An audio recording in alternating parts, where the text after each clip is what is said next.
صلی اللہ علیہ وسلم۔ ایک بات بڑی ضروری ہے، وہ میں نے آپ سے ضرور کرنی ہے۔ ایک آیت ہے قرآن پاک کی سورت بقرہ پہلا سپارہ آیت نمبر 120۔ اللہ تعالیٰ نے ایک حد بیان کر دی، فرمایا وَلَن تَرْضَىٰ عَنْكَ الْيَهُودُ وَلَا النَّصَارَىٰ حَتَّىٰ تَتَّبِعَ مِلَّتَهُمْ۔ فرمایا یہ یہودی اور عیسائی تم سے ہرگز راضی نہیں ہوں گے۔ یہ قرآن ہے اور سادہ ترجمہ تفسیر کی بھی ضرورت نہیں۔ یہ معاہدے کر لیں، محبت کے وعدے کر لیں، یہ تم سے راضی نہیں ہوں گے۔ کب راضی ہوں گے؟ حتی تتبع ملتہم، یہاں تک کہ تم ان کے دین کی پیروی کرنے لگ جاؤ۔ میرا جب پہلی دفعہ پاسپورٹ بنا تو میں نے سارا پڑھا، کتابیں پڑھنے کا شوق تھا شروع سے۔ اس کے ہر صفحے پہ لکھا ہے کہ سوائے اسرائیل کے، یعنی آپ پوری دنیا میں یہ سبز ہلالی پاسپورٹ لے کے جا سکتے ہیں، خبردار اسرائیل آپ یہ پاسپورٹ لے کے نہیں جا سکتے۔ یعنی اتنی نفرت کسی ملک سے کہ اس پر لکھ کے چھاپ دیا ہر صفحے پر کہ یہ پاسپورٹ سوائے اسرائیل کے ہر ملک کے لیے کارآمد ہے۔ میرا سوال ہے عرب کے ان لیڈروں سے جنہوں نے اسرائیل کے ساتھ معاہدہ کیا، مجھے بتاؤ تمہیں فلسطین کی بیٹیاں بھول گئی نا ساری کی ساری؟ تمہیں وہ ماں بھول گئی نا جو مسجد اقصیٰ کے دروازے پہ کھڑی ہو کے چیخیں مارتی تھی اور کہتی تھی کوئی علی کو خبر کرو کہ میری بچیاں قید میں ہیں؟ وہ بھول گئی؟ تمہیں وہ بہن بھول گئی نا جس پر شراب کی بوتل انڈیڑتے تھے اسرائیل کے فوجی؟ وہ آپ کو ابھی بھی ویڈیو مل جائے گی۔ وہ انڈیلتے تھے شراب کی بوتل، اسے پکڑتے تھے، دست درازی کرتے تھے، اور وہ بیٹی کہتی تھی یا رحمت للعالم۔ بھول گیا تمہیں وہ سارا کچھ؟ تم نے 1 منٹ لگایا اور تم معاہدہ کس سے کروا رہے ہو؟ امریکہ کے صدر سے؟ اتنا ظلم کیا تم نے، اتنا قاتل کے ساتھ معاہدہ؟ کیا سمجھتے ہو فلسطین والوں کا کوئی والی وارث نہیں؟ سنو، میرے رسول کریم صلی اللہ علیہ وسلم نے فرمایا میرا کوئی مالدار امتی دنیا سے چلا جائے، پیسے جائیدادیں چھوڑ کے، نبی پاک صلی اللہ علیہ وسلم نے فرمایا مسلمان ایک جسد واحد کی طرح، ایک جسم کی طرح، ایک حصہ تکلیف میں ہو تو دوسرا اس کی درد محسوس کرتا ہے۔ انسان کے وجود کے اندر سب سے قیمتی اس کا دماغ ہوتا ہے، اسی سے سوچتا ہے، اسی سے وہ عمل کرتا ہے، اسی سے منصوبہ بندی کرتا ہے، اسی سے وہ مومن ہوتا ہے، اسی سے معاذ اللہ کافر ہوتا ہے۔ اور وجود کے اندر جس کو درجے کے لحاظ سے بولنے میں بعض اوقات کم درجہ سمجھا جاتا ہے وہ پیر ہوتے ہیں۔ اور تو میری ٹھوکر کے بھی قابل نہیں، میں تجھے جوتے کی نوک پہ، پیر کی نوک پہ بھی نہیں سمجھتا۔ ہم یہ کہتے ہیں محاورتاً کہ تو پیروں کے قابل بھی نہیں، یعنی سب سے اعلیٰ درجہ دماغ کو دیا، دل کو دیا، اور سب سے ہلکا درجہ پاؤں کو دیا۔ لیکن مجھے بتلائیے گا اگر کبھی پاؤں کی سب سے چھوٹی انگلی، چھنگلیا، چیچی، اس پہ اگر کبھی زخم لگ جائے تو جسم کا سب سے اعلیٰ حصہ دماغ ہے، دماغ نے کبھی یہ کہا ہے کہ چھوڑو یہ تو سب سے نچلا درجہ ہے، نہیں جانا ڈاکٹر کے پاس، اتنا ٹائم کہاں ہے، رہنے دو، چھوٹی سی تو انگلی ہے، خیر ہے؟ ایسا کبھی ہوا ہے؟ دماغ فوراً کہتا ہے کہ باقی کام بعد میں کریں گے، پہلے ڈاکٹر کا پتہ کرو، اس کو مرہم پٹی کراؤ، کیونکہ اسے پتہ ہے کہ اگر یہاں درد رہی تو باقی جسم میں بھی درد رہے گی۔ اور یہ بھی پتہ ہے دماغ کو کہ اگر میں نے یہاں علاج نہ کرایا انگلی کا تو کہیں پیر بھی سارا زخمی نہ ہو جائے، اور اگر پیر کا علاج نہ کرایا تو ٹانگیں اور باقی وجود تک بھی زخم نہ آ جائے۔ لہذا دماغ جلدی فیصلہ کرتا ہے، ٹیسٹ کرانے کا، چیک اپ کرانے کا، دوائی لینے کا، مرہم پٹی کا۔ اور میرے بھائی مسلمان ایک وجود کی طرح ہے۔ یہ تو ہو سکتا ہے کچھ مسلمان ملک غریب ہوں اور کچھ کے پاس تیل کے کنویں ہوں، کچھ کے پاس سونے کے پہاڑ ہوں، یہ تو ہو سکتا ہے کہ بعض اوقات یہ وہ سمجھ لیں کہ ہم اعلیٰ درجے کے ہیں، لیکن یہ یاد رکھیں اگر ایک جسم کی طرح ہیں، سوچتے ہیں اور ہیں، کیونکہ نبی پاک نے فرمایا ہے، اگر اس طرح سوچتے ہیں تو پھر میرا خیال ہے کہ جس طرح تیل کے کنویں والے کو اپنی درد ہوتی ہے نا، سونے کے پہاڑوں والے ملک کو جس طرح اپنی درد ہوتی ہے نا، اس طرح اسے کسی کو بھیکارت کی نظر سے دیکھنا نہیں چاہیے، چونکہ جسد واحد ہے۔ اور جسد واحد میں اگر کوئی درجہ بڑا بھی رکھتا ہو کہ جناب ہمارے پاس ایک بڑی جگہ ہے، متبرک جگہ ہے، ہم بڑے ہیں، تو آپ بڑے ہیں، لیکن بڑا دماغی یہ فیصلہ کرتا ہے کہ بھائی وہ چھوٹا سا پیر کا حصہ زخمی ہے، جلدی کرو علاج کراؤ، لیکن بڑے دماغ والا کہے کہ میرا گھر تو محفوظ ہے۔ معراج کی بات کرنے کا تو اب وقت آیا ہے، اس لیے کہ معراج کا سارا واقعہ تو مسجد اقصیٰ کے گرد گھومتا ہے۔ سبحان الذی اسریٰ بعبدہ لیلا من المسجد الحرام الی المسجد اقصی، حضور نے معراج کی رات مسجد اقصی میں نماز پڑھائی تھی، اور ایک بار پھر سے طیبہ سے فلسطین میں آ، راستہ دیکھتی ہے پھر مسجد اقصی تیرا۔ ایک بار حضور گئے تھے مکے سے مسجد اقصی، اور پھر حضور فرماتے ہیں جب میں واپس گیا نا تو کفار نے جو کہ مسجد اقصی دیکھی ہوئی تھی تو مجھ سے پوچھنا شروع کر دیا کہ مسجد اقصی کی کھڑکیاں کتنی ہیں، دروازے کتنے ہیں، پلر کتنے ہیں۔ جب انہوں نے سوال جواب کیے تو حضور فرماتے ہیں کہ رب کریم نے مسجد اقصی کو اٹھا کے میرے سامنے رکھ دیا، میں دیکھتا جاتا تھا، بتاتا جاتا تھا، کہہ لوں بات کر لوں۔ ایک دفعہ حضور مکے سے مسجد اقصی آئے، اور ایک دفعہ مسجد اقصی میرے نبی کی زیارت کے لیے مکے گئی، حضور کی زیارت کے لیے مکہ شریف گئی۔ اور میرے نبی تو صرف کسی چیز کی طرف ایک دفعہ دیکھ لیں تو وہ رحمت کے پھول کھلتے ہیں۔ مسجد اقصی کی طرف منہ کر کے 17 مہینے میرے نبی نے نماز پڑھی ہے۔ مسلمانوں پتہ ہی کوئی نہیں، ہماری خبریں ہی اور ہیں، ہمارا درد ہی اور ہے، ہمیں پتہ ہی نہیں بم کہاں برس رہے ہیں، ہمیں یہ خبر ہی نہیں۔ اور میں اس دور میں تقریریں کر رہا ہوں جہاں سوتوں کو جگانا نہیں پڑتا، جاگتوں کو جگانا پڑتا ہے۔ سیانے لوگوں کو سمجھانا ہمارے ذمہ لگ گیا، کیا کریں؟ اس قوم کو سکھانا پڑتا ہے جسے پتہ سارا ہے، لیکن جان بوجھ کے آنکھیں ہماری بند ہیں۔ یہ مولوی کو بات کرتا تو لوگ کہتے دیکھو مولوی گالی دیتا ہے، لیکن اگر قائد اعظم محمد علی جناح کہے کہ اسرائیل امریکہ کی ناجائز اولاد ہے تو پھر تو تمہیں ہضم کر لینا چاہیے نا، پھر تو لبرل کو بھی ہضم ہونا چاہیے نا کہ قائد اعظم نے کہا ہے، اور اس ناجائز بچے کو تم نے اتنی طاقتیں دے دی کہ وہ مسلمانوں کے قبلہ اول میں نماز پڑھنے والوں کو بھی نہ بخشے۔ کہاں گئی تمہاری وہ انسانی حقوق کی بڑی بڑی تنظیمیں، کدھر گئی؟ اور میرا پاکستانی میڈیا سے بھی سوال ہے، چند دن پہلے سیالکوٹ میں ایک واقعہ ہوا، ناانصافی ہو گئی جی، ناانصافی ہو گئی جی ایک بی بی کے ساتھ، ہر بندے نے شور مچایا، بڑے بڑے طوفان اٹھتے ہیں، کیوں ہوا جی کیوں ہوا؟ تو مسجد اقصی کی توہین ہو گئی تو پھر طوفان کیوں نہیں اٹھا؟ ٹاک شو کیوں نہیں ہوئے؟ بحثیں کیوں نہیں ہوئی؟ میں اس موم بتی مافیا کا کیا کروں؟ ان لبرل لوگوں کا کیا کروں؟ ان کے سپورٹروں ووٹروں کا کیا کروں؟ ان سیاسی جماعتوں کے کارکنوں کو کیا نام دوں کہ جو ان فضول بحثوں میں تو وقت ضائع کرتے ہیں، اور وہ مسجد اقصی جس کے بارے میں میرے نبی پاک صلی اللہ علیہ وسلم سے ایک صحابیہ نے پوچھا تھا، یا رسول اللہ مسجد اقصی میں نماز پڑھنا کتنا کو بہتر ہے باقی نمازوں کے مقابلے میں؟ تو حضور نے فرمایا 1000 گنا بہتر ہے۔ بی بی عرض کرنے لگی سونیا میں جا تو نہیں سکتی، دل بڑا کرتا ہے۔ تو حضور نے فرمایا جا نہیں سکتی تو وہاں تیل ہی بھجوا دے، جس میں حاضری لگوانے کی حضور بات کریں جس مسجد میں۔ اور نبی پاک علیہ السلام نے فرمایا خاص کر کے سفر کرنا ہوا تو 3 مسجدوں کے لیے کرنا، ایک مسجد حرام بیت اللہ کے لیے، ایک مسجد نبوی کے لیے، اور تیسرا مسجد اقصی کے لیے۔ بیت المقدس مسجد اقصی معمولی جگہ نہیں، حضور نے فرمایا 3 سفر کرو تو سمجھنا ہم عبادت کر رہے ہیں۔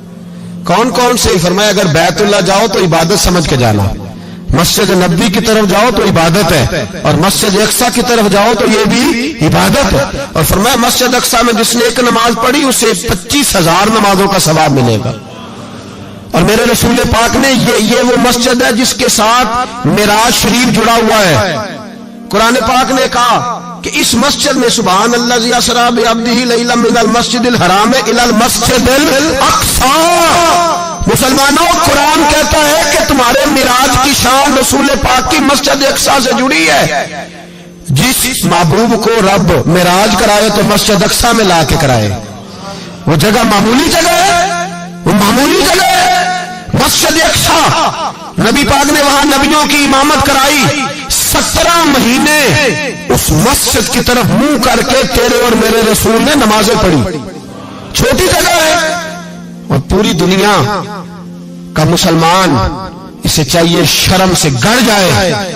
ایک امریکہ کا صدر بول کے کہتا ہے کہ اسرائیل کو اجازت ہے اسے دارالحکومت بنائے، اور مسلمان حکمران بیان دے رہے ہیں ظالموں لٹیروں